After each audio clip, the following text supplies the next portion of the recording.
vez, boa noite, igreja. Que a graça e que a paz de Cristo estejam com todos. Amém.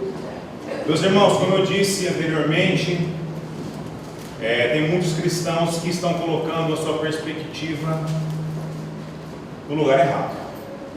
Nós veremos o que Deus fala através do seu servo apóstolo Paulo no livro de Filipenses, no capítulo 3, dos versos 1 até o verso de número 10. E o título da mensagem de hoje é: Vão-se os anéis, ficam os dedos. Abra sua Bíblia lá, Filipenses capítulo 3, de 1 a 10.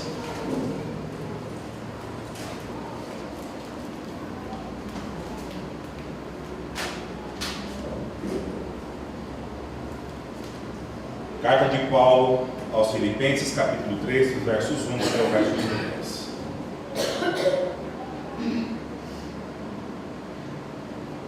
Diz assim a palavra de Deus: Meus irmãos, quanto às outras coisas, alegrai-vos no Senhor.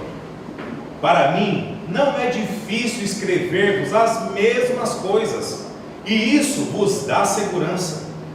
Tomai cuidado com esses cães, cuidado com os maus obreiros, cuidado com a falsa circuncisão, porque nós é que somos a circuncisão, nós os que servimos a Deus em espírito e nos orgulhamos em Cristo Jesus e não confiamos na carne, se bem que eu poderia até mesmo confiar na carne.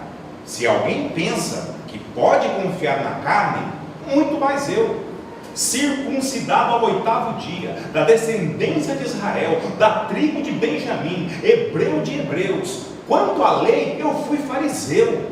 Quanto ao zelo, persegui a igreja. Quanto à justiça que há na lei, eu era irrepreensível. Mas o que para mim era lucro, passei a considerar como perda, por amor de Cristo. Sim, de fato também considero todas as coisas como perdas, comparadas com a superioridade do conhecimento de Cristo Jesus, meu Senhor, pelo qual perdi todas essas coisas. Eu as considero como esterco, para que eu possa ganhar Cristo e ser achado nele, não tendo por minha a justiça que procede da lei, mas sim a que procede da fé em Cristo, a saber, a justiça que vem de Deus pela fé, para conhecer Cristo e o poder da sua ressurreição e a participação nos seus sofrimentos, identificando-me com ele na sua morte, para ver se de algum modo consigo chegar à ressurreição dos mortos. Até aqui. Abaixa a cabeça e orar a Deus. Pai amado, obrigado, Pai, pela tua palavra. Obrigado, Deus, pela oportunidade de poder estar aqui para ouvir a tua voz. Nós clamamos, Deus, a ação do teu Santo Espírito, Deus. Abra nosso coração, Pai, abra nosso entendimento, para que as verdades contidas na sua palavra possam mudar a nossa identidade, mudar o nosso caráter, que possamos ser ressignificados de dentro para fora, ao ponto que na nossa caminhada as pessoas olhem para a gente e reconheçam somente a Ti. Nós possamos refletir apenas o Senhor em tudo que fizermos e agimos e pensarmos nesse mundo aí fora. Obrigado, Deus, por esse privilégio. Nós oramos no nome santo e precioso de Jesus. Amém. Meus irmãos, no capítulo 1 dessa carta de Paulo aos Filipenses, ele mostrou toda a supremacia de Cristo, conforme diz lá no verso 21 do capítulo 1: pois para mim o viver é Cristo e morrer é o quê? Lucro. Já no capítulo 2, Paulo vai explicar sobre a importância do outro, o irmão, na vida cristã, na caminhada cristã. Podemos ver isso nos versos 3 e 4 do capítulo 2. Não faça, presta atenção, não façais nada por rivalidade, nem por orgulho, mas com humildade, e assim cada um considere os outros superiores a si mesmo. Cada um não se preocupe somente com o que é seu, mas também com o que é dos outros.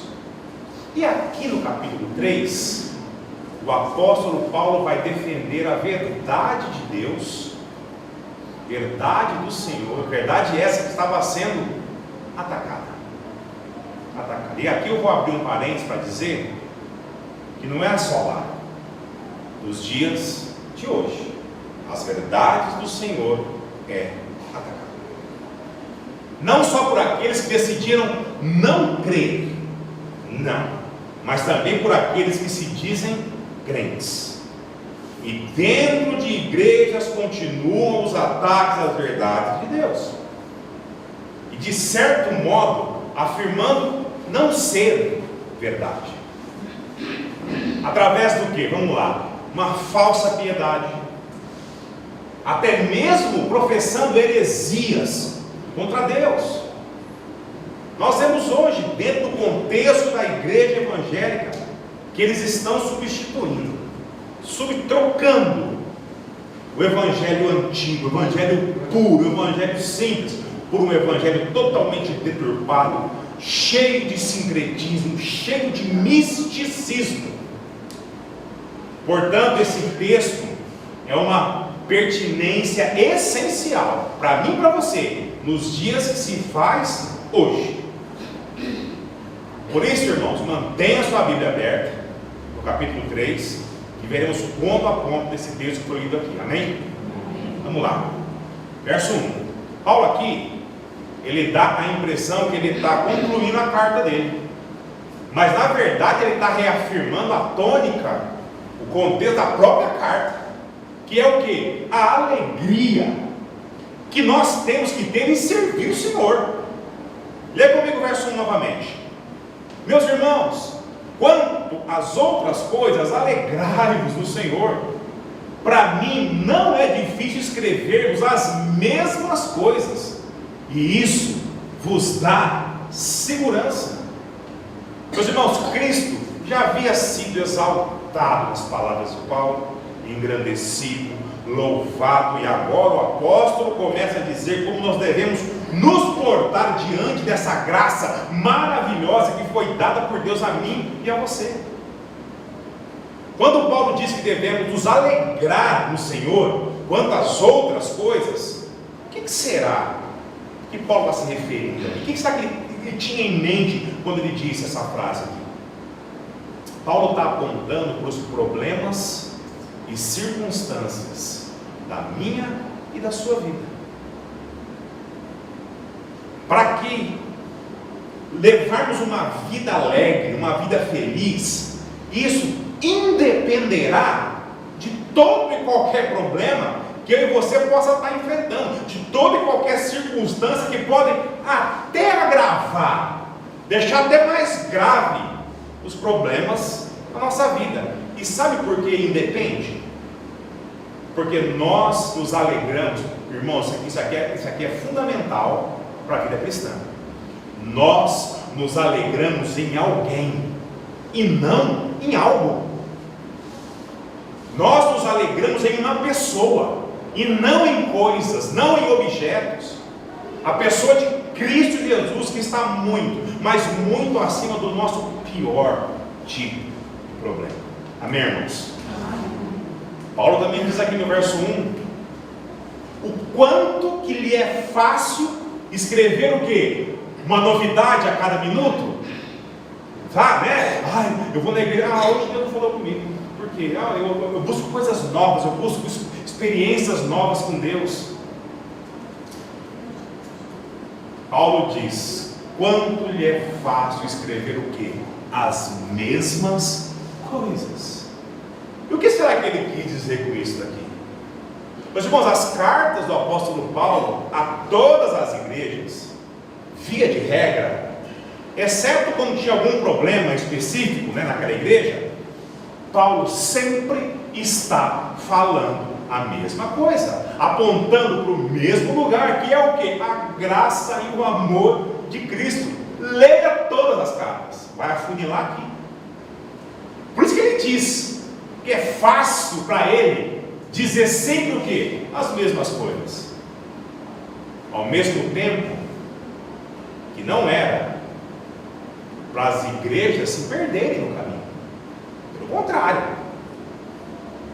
era para trazer o que? Segurança a elas, uma vez que são sempre o que? As mesmas coisas, dia após dia, semana após semana, mês em mês, ano a ano. Sabe, a nossa cultura, o que nós gostamos de comer quando a gente acorda de manhã? Nosso café da manhã. O que não pode faltar no café da manhã? Pãozinho com o quê? A manteiguinha lá. É ou não é? E no almoço? Arroz e feijão. Isso é algo que seguro para mim e para você, é ou não é? Cedo, pãozinho, no almoço aquele feijãozinho, aquele arrozinho que acabou de fazer. Porque apesar de a gente comer todo santo dia, a gente não enjoa. Pelo contrário, tira qualquer um desses da sua refeição para você ver. É isso que o sentido que Paulo está dizendo aqui. Que quando se trata das verdades do Evangelho, nosso comportamento deveria ser habitual, seguro, como o arroz com feijão. Mas muitas vezes eu e você nos importamos muito mais com o que nos é tirado do que eu e você já possuímos. Meus irmãos, Deus, Ele bate na mesma tecla, domingo a domingo, quarta a quarta, semana a semana, mês a mês, ano a ano, através de pregação, através de ensino. E isso deveria ser para mim e para você como pãozinho com manteiga, como feijão com arroz, habitual, seguro, desejoso e não um fardo. Sabe, algo penoso, como eu e você lidamos muitas vezes. No culto de novo, vai falar de Cristo de novo. No culto de novo, os mesmos louvores de novo. Sim, irmãos, aqui nós vamos falar de Cristo todo culto. Aqui nós vamos engrandecer e louvar o nome de Cristo todo culto. Nós não ficamos sem o pãozinho de manhã, mas e sem o culto? Tem gente que acha chato, sabe, enfadonho, negócio, ouvir o mesmo assunto, culto após culto. Tem gente que quer coisa nova, sabe, coisa empolgante, que mexa com os sentidos. Cristo ressurreto, a sua graça não é suficiente. Não, isso aí cansa muito rápido. No verso 2, Paulo vai justamente exortar a igreja para ter cuidado com quem oferece esse tipo de coisa aí fora. O evangelho, que eu posso dizer, o evangelho mutante, que se molda às necessidades, que fala justamente aquilo que o seu ouvido quer ouvir. Leia comigo o verso 2. Tomai cuidado com esses cães, cuidado com os maus obreiros, cuidado com a falsa circuncisão. Meus irmãos, olha que interessante aqui, só nessa frase, Paulo repete 3 vezes a palavra o quê? Cuidado. Será que o assunto é relevante? Paulo vai dizendo, cuidado, vigiem, tenham cautela, pois há lobos ferozes querendo entrar no meio do rebanho, espalhando inverdades, espalhando heresias, falsas doutrinas, que aparentam ser verdades, mas contendo um veneno que é mortal para a vida do crente. Paulo chama ele do quê? De cães, maus obreiros, falsa circuncisão. Isso aqui não se trata de 3 grupos distintos, não.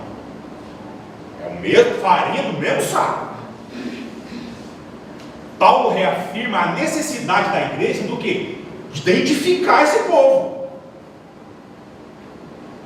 Mas quem eram esses que colocavam a fé em perigo na época de Paulo? Sem sombra de dúvidas, nós já vemos falando isso várias vezes, que eram os judaizantes, aqueles que se tornaram crentes em Cristo a partir do quê? Do judaísmo. Gentios que primeiramente abraçaram a fé judaica e depois vieram para a fé cristã. Pessoas que queriam juntar o cristianismo com a fé judaica e transformar o que? Numa seita de judeu.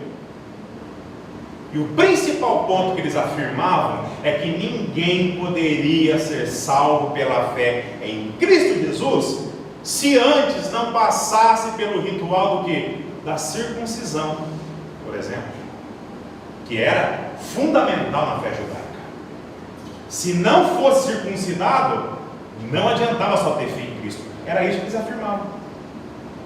Meus irmãos, a coisa lá naquela época era tão séria que precisou fazer um concílio em Jerusalém, precisou ser convocado um concílio para combater essa heresia. As igrejas plantadas se reuniram todas, a liderança das igrejas se reuniram para combater esse câncer que foi instaurado dentro da igreja. Que a salvação não era só pela fé e graça. Nós vimos isso no culto de quarta passada. Quem veio foi uma bênção. Eles afirmavam erroneamente que o homem ele tinha um papel, como é que eu posso dizer, relevante no seu processo de salvação. Não era só Deus. Eu e você tínhamos parte nisso. E isso negava o quê? A essência do Evangelho. Paulo no verso 2 chama esses falsos mestres do quê? De cães. Invertendo justamente o conceito que um judeu tinha sobre quem? Gentil. Lembra que vimos recentemente sobre isso? Um judeu olhava para um gentil e chamava o gentil do quê? De cães. Para um judeu, povo que não era judeu não passava de um cão sarnento. E Paulo diz que quem ladra heresias contra a verdade eram justamente os da fé judaica. Agora os cristãos, mas tentando levar a igreja às regras da lei do judaísmo, pervertia o Evangelho, tirando a liberdade da lei em Cristo Jesus e acorrentando novamente os crentes a rituais, a qual eles já não eram mais escravos. Paulo também chama essas pessoas de falsos mestres, de maus obreiros. Por que será? Eles tentavam o quê? Desfazer a obra de Deus, através justamente do ensinamento de Paulo, dando descrédito, desmerecendo o Evangelho pregado pelo apóstolo. Porque era Paulo? Não, ele desconsidera porque ele é um qualquer. Consequentemente negando o que? A graça de Deus. Eles estavam como obreiros trabalhando em forma contrária às verdades do Evangelho que o apóstolo Paulo estava pregando.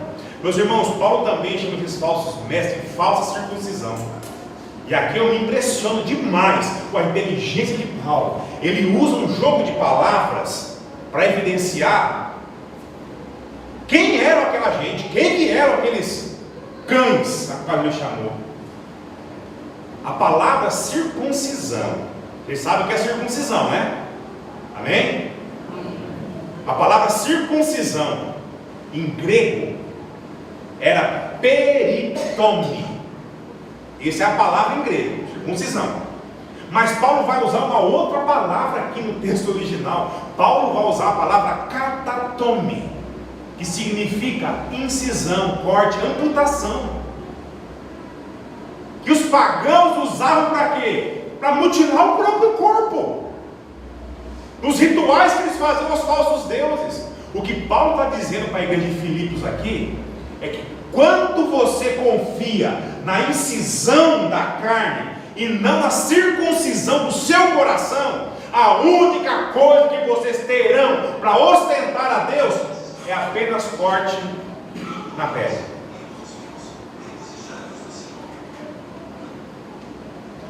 É apenas corte na pele. Mas o coração vai continuar ser o mesmo. Sem a circuncisão na língua, sem a circuncisão na mente, sem a transformação do seu caráter, sem mudança de vida alguma.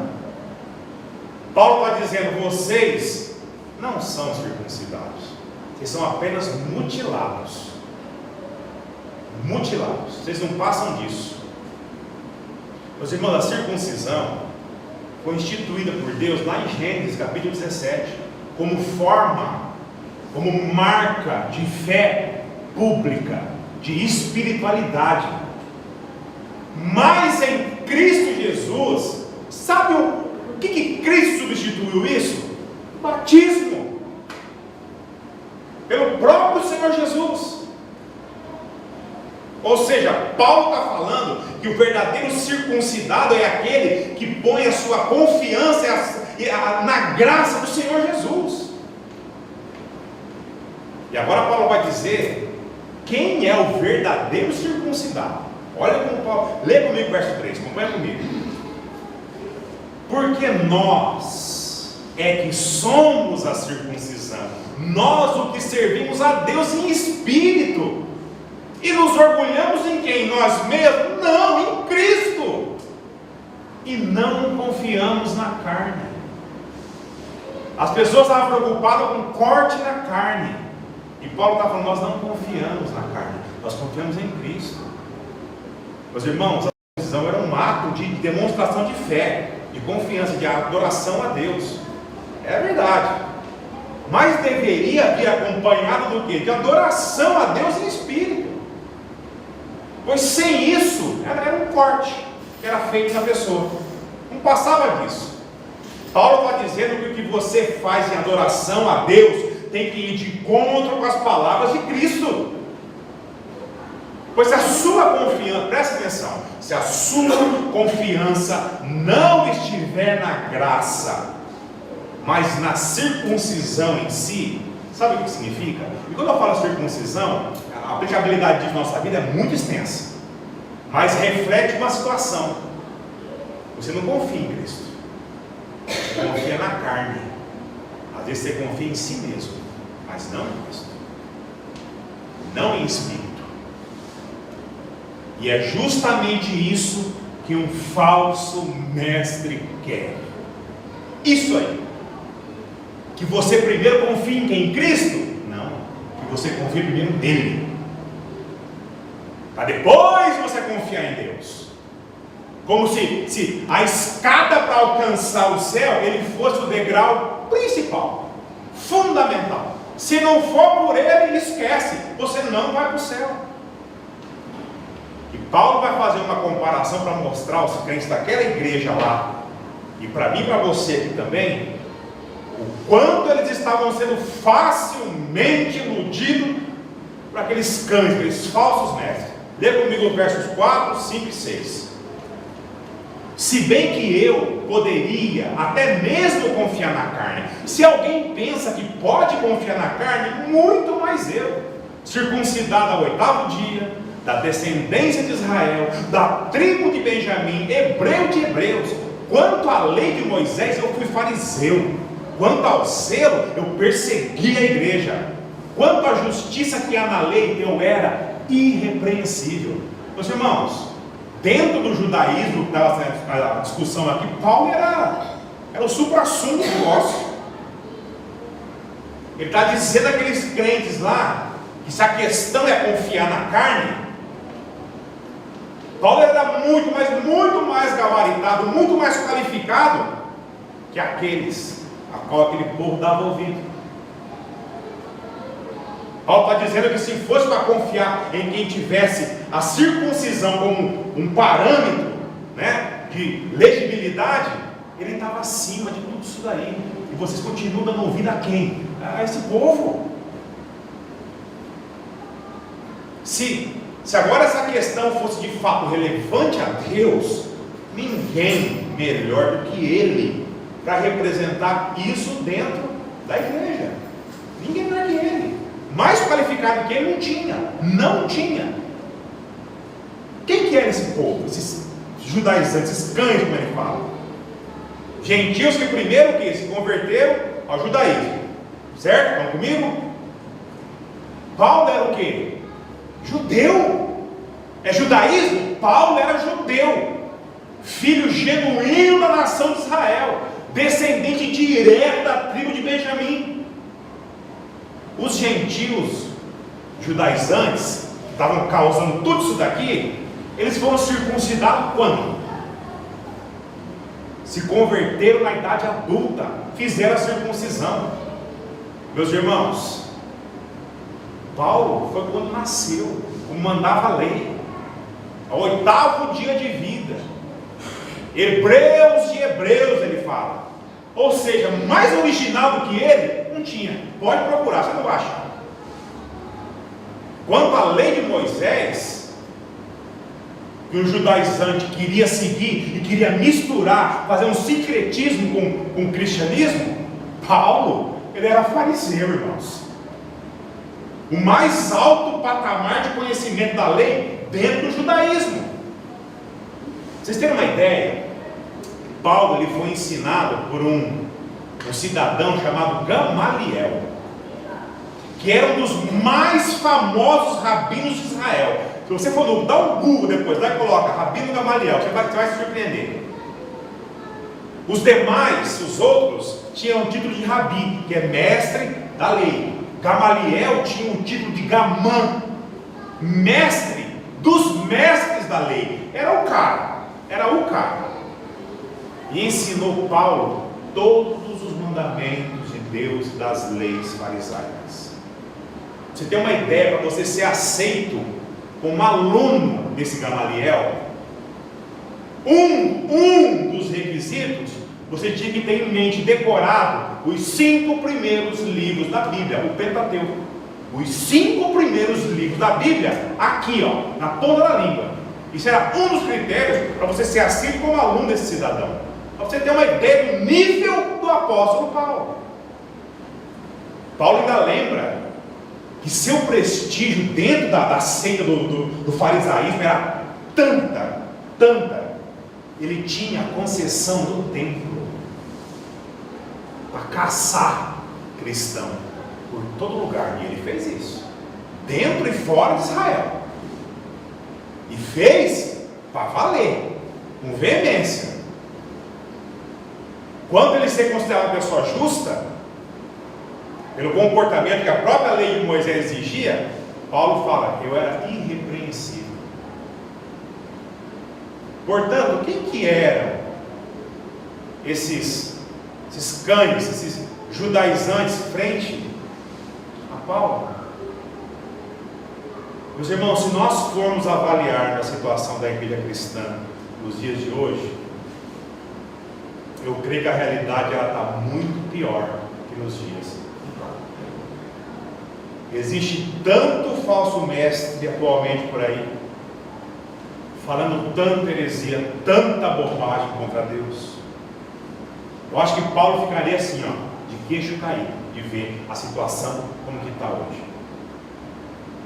Dentro da igreja de Cristo, dentro do mundo evangélico, como se diz, tem tantos tipos de evangelho, adulterado, moldado ao desejo do coração do homem, chega a dar nó no estômago. É cada aberração que você vê que é impressionante. Falsa doutrina, rituais absurdos, comportamento reprovável, que faz da igreja de Cristo perante aos críticos de plantão, porque crítico da igreja é o que mais tem, não é? A gente para eles é o quê? Uma chacota. Sabe, uma berra, você é crente? Você é isso. Existem seitas por aí que se dizem cristãs, que para alcançar o céu, você tem que cumprir tanta coisa, mas tanta coisa, que faz com que esses judaizantes aqui do tempo de Paulo parecer criança brincando no parquinho. Hoje em dia, não precisa nem ir longe daqui, você dá uma volta aí que você vai encontrar lugares onde somente você estando lá, você vai ser salvo. Lugar nenhum na história, nada, só lá. Você estando lá, você é salvo. Está fora de lá, você está lascado, meu irmão. Lugar onde Deus parece um verdadeiro mercenário, só interessa para o seu bolso.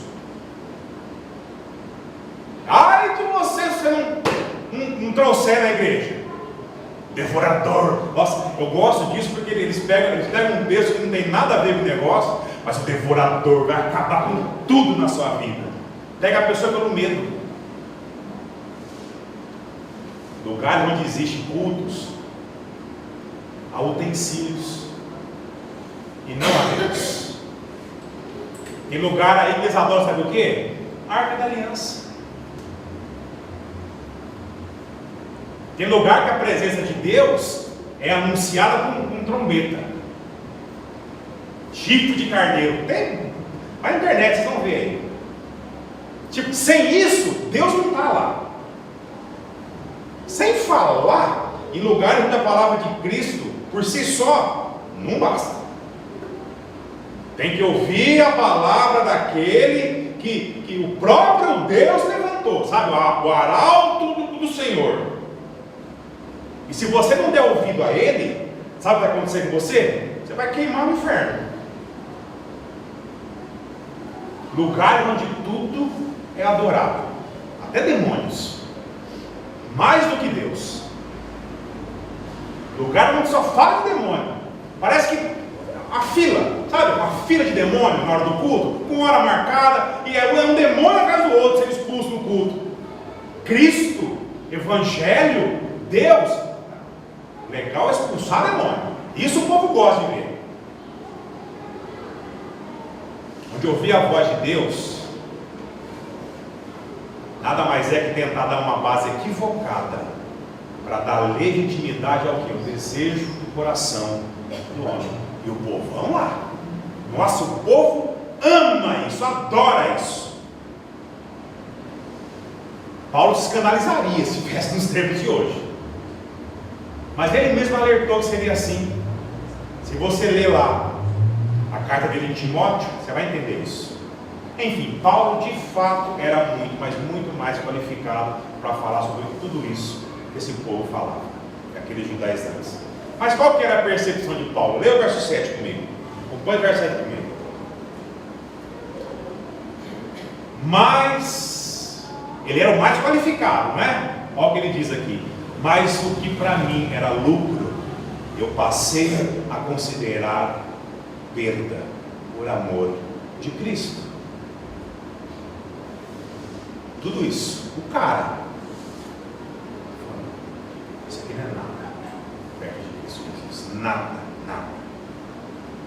Absolutamente tudo que um homem acumula na sua vida, desde o seu conhecimento até os seus bens materiais, é o que define quem é esse homem na história. Pode olhar. Por isso que nós cristãos somos taxados do quê? Esses cristãos estão tudo doido. O povo é louco. Paulo era rico, influente, poderoso, inteligente, estudado, tinha tudo e mais um pouco dos privilégios que a pessoa do seu tempo desejava para a sua vida. O povo olhava para Paulo e falava: o dia que eu sei qual é esse cara, para mim, pronto, é o desejo da minha vida. Aí um belo dia, a caminho da cidade de Damasco, em meio a tantas missões de captura, de prisão e morte daqueles que ele mesmo considerava o que? Escória da humanidade, são os cristãos. O que realmente tinha importância o alcançou. Aleluia. Deus teve misericórdia desse homem. Cristo mudou Paulo. Cristo converteu o coração desse homem, trouxe ele para a luz das trevas a qual ele estava afundado até o pescoço. E desde então, será que Paulo era grato a Cristo? Leia comigo o verso 8. Sim, de fato também considero todas as coisas como perda, comparadas com a superioridade do conhecimento de Cristo Jesus, meu Senhor, pelo qual perdi todas essas coisas. Eu as considero como esterco, para que eu possa ganhar a Cristo. Amém? Deixa eu fazer uma pergunta para você, irmão. Deixa eu fazer uma pergunta.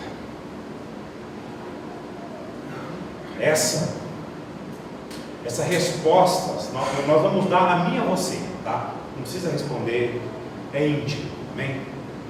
Será que existe algo na minha e na sua vida, algo que desejamos, ou algo que nós já possuímos, que se sobrepõe, que seja superior ao nosso conhecimento do que Cristo fez por mim e por você? Será que há algo assim na minha e na sua vida ainda? Talvez o dinheiro, ou a sua busca enlouquecida por ele, talvez a ausência dele, não ter dinheiro, talvez o seu marido, sua esposa, filho, pai, mãe, ou a ausência deles. Tem pessoas que sofrem com isso, perdeu o amor da sua vida, pronto, o fardo acarreta o resto da vida dele. A pessoa não olha para Cristo, olha para a circunstância. Talvez o apego às coisas desse mundo. Tem gente que é apegado a tudo, as coisas do mundo. O desejo de você, às vezes, estar lá, ser maior do que o desejo que está aqui. Você prefere ficar em casa, assistir um programa de televisão que não vai edificar em nada a vida dele, do que ouvir Deus falar com ele. Para e pense. Nossa realidade está longe de ser como a de Paulo. Nós mesmos muitas vezes nos acorrentamos a desejo, em esperança, em circunstância que se sobrepõe a Cristo.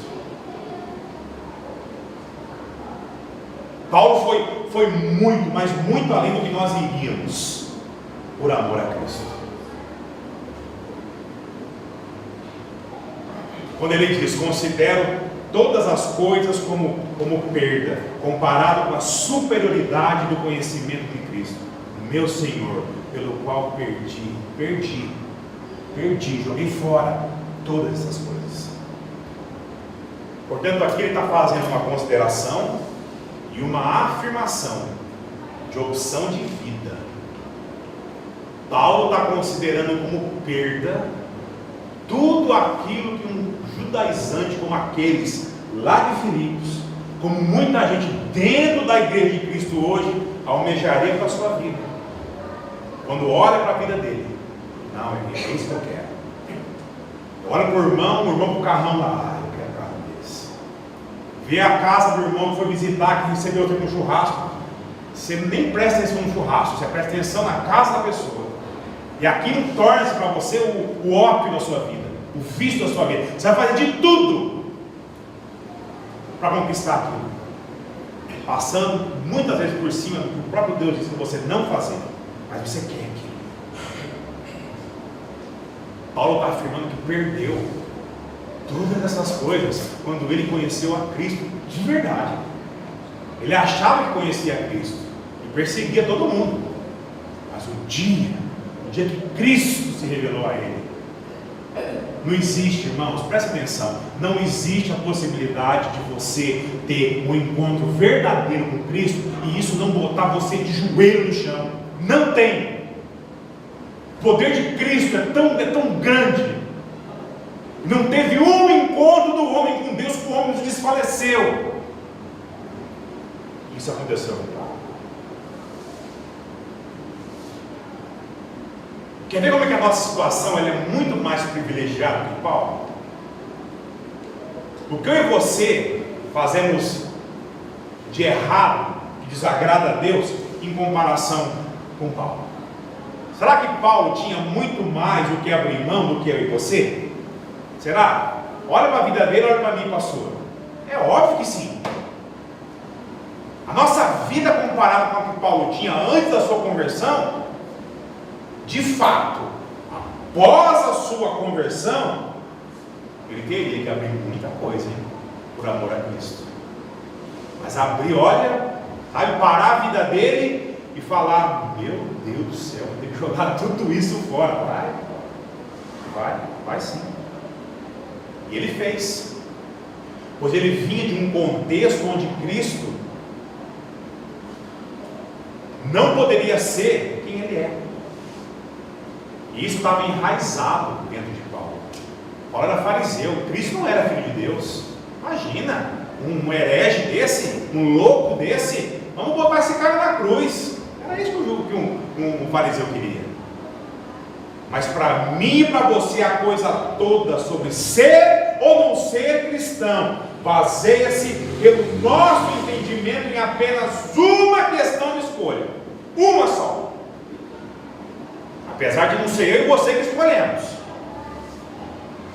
mas é assim que a gente pensa, que é você que escolhe, eu que escolho. O que nós devemos abrir mão? Paulo abriu mão de tudo, não foi? Tudo que ele tinha, tudo. O que eu e você precisamos abrir mão para seguir a Cristo? O que? A nossa vida de pecado. E nada mais do que isso. Paulo, além dos seus pecados, tinha muita, mas muita bagagem pesada para se desfazer na caminhada. Diferentemente de Paulo, eu e você, nós não precisamos abrir mão do nosso conhecimento, das nossas posses, do nosso prestígio aí, perante a sociedade. Nós precisamos abrir mão da nossa vida de pecado e servir a Deus verdadeiramente. Mas o que Paulo fez? Tudo, absolutamente tudo, ele considerou como perda para seguir a Cristo, ao ponto de fazer essa comparação aqui. Pare e pense, será que eu e você teríamos condições de fazer isso aqui? De resumir a sua vida a um monte de esterco? Sabe aquela célebre frase? Minha vida é uma mercadoria, uma porcaria. Isso aqui é a essência dessa frase. E Paulo disse. Paulo olhou para a vida dele e falou: minha vida passa por um monte de esterco. Meus irmãos, o amor e fidelidade de Paulo a Jesus me constrange. Eu não sei você, mas a mim, eu fico com vergonha. Fico com vergonha. Quantas vezes eu e você está preocupado com o quê? Falta de dinheiro, do que a graça de Deus na minha e na sua vida. Deus deixou de suprir algo de extrema necessidade na sua vida? Sim ou não? Não. E se você é crente em Cristo, jamais vai faltar. Se eu e você estamos vivos até aqui, a resposta é não. Quantas vezes nós olhamos para o céu revoltado contra Deus por algo ruim que aconteceu? Responde para mim. Será que Deus ordena o mal sobre a minha, sobre a vida? É óbvio que não. Será que uma consequência de uma vida longe de Deus pode acarretar em problemas graves? É óbvio que sim. Não dá ouvidos à sabedoria bíblica? Sim, vai te trazer problema. Percebe? Nunca é Deus. Nunca é Deus. É sempre eu e você, irmão. Sempre eu e você, meu irmão, minha irmã. Sempre nós.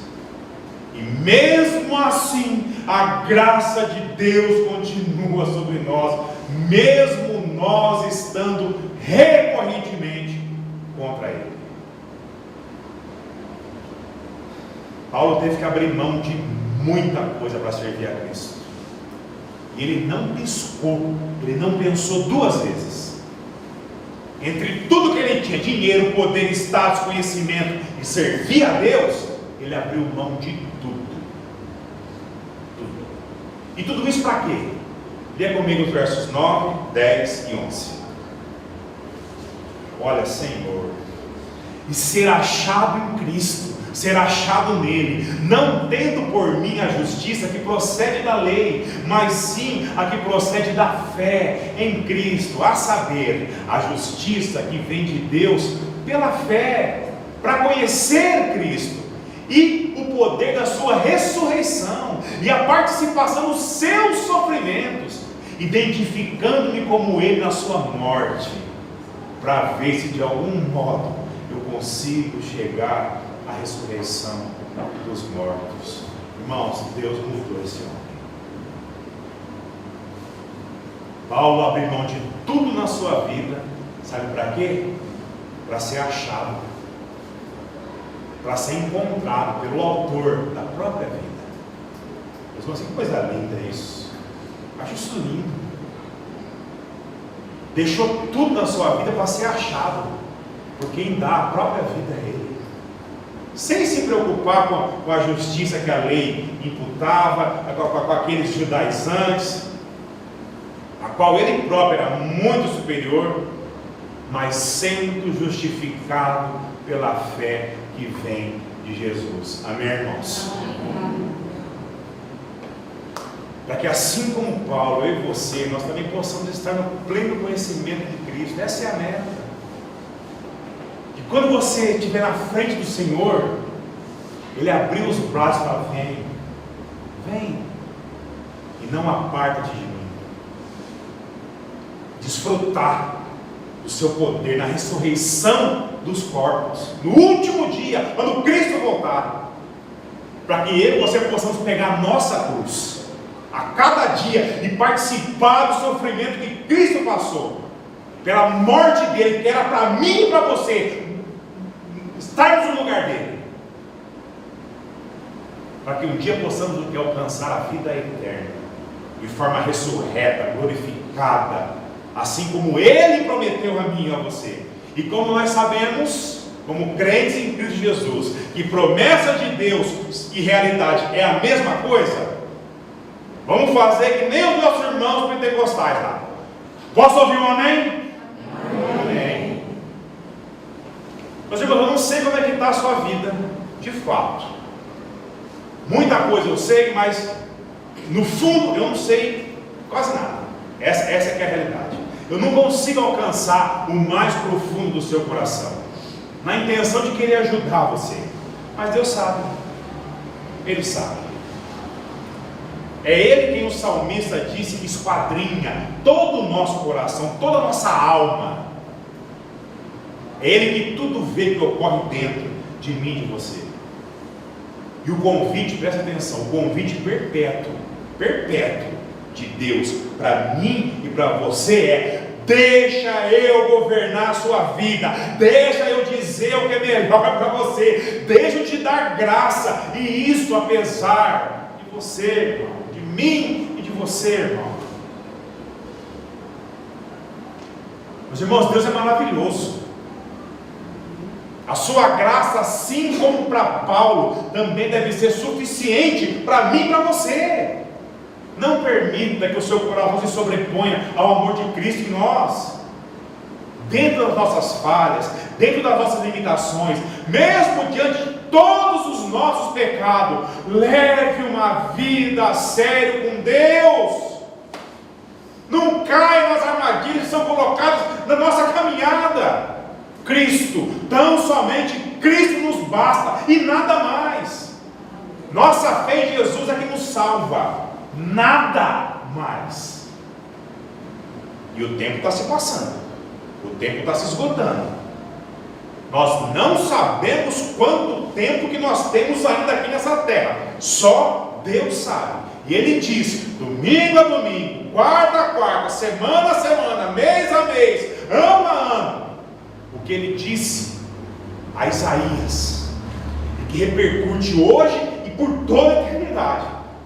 Eu quero terminar com esse verso que fala, esse verso fala muito ao meu coração. Eu creio que falará ao seu também. Isaías 45, 22. Presta atenção. Olhai para mim e sereis salvos, vós, todos os confins da terra, porque eu sou Deus e não há outro. Amém, irmãos? Amém. Só existe um Deus, o nosso Senhor e Salvador Jesus Cristo. Ninguém vai se chegar ao Pai se não for por Ele. Não ache que você tem tempo. O tempo quem tem é o Senhor. Amém? Amém. Baixe a cabeça, glória a Deus.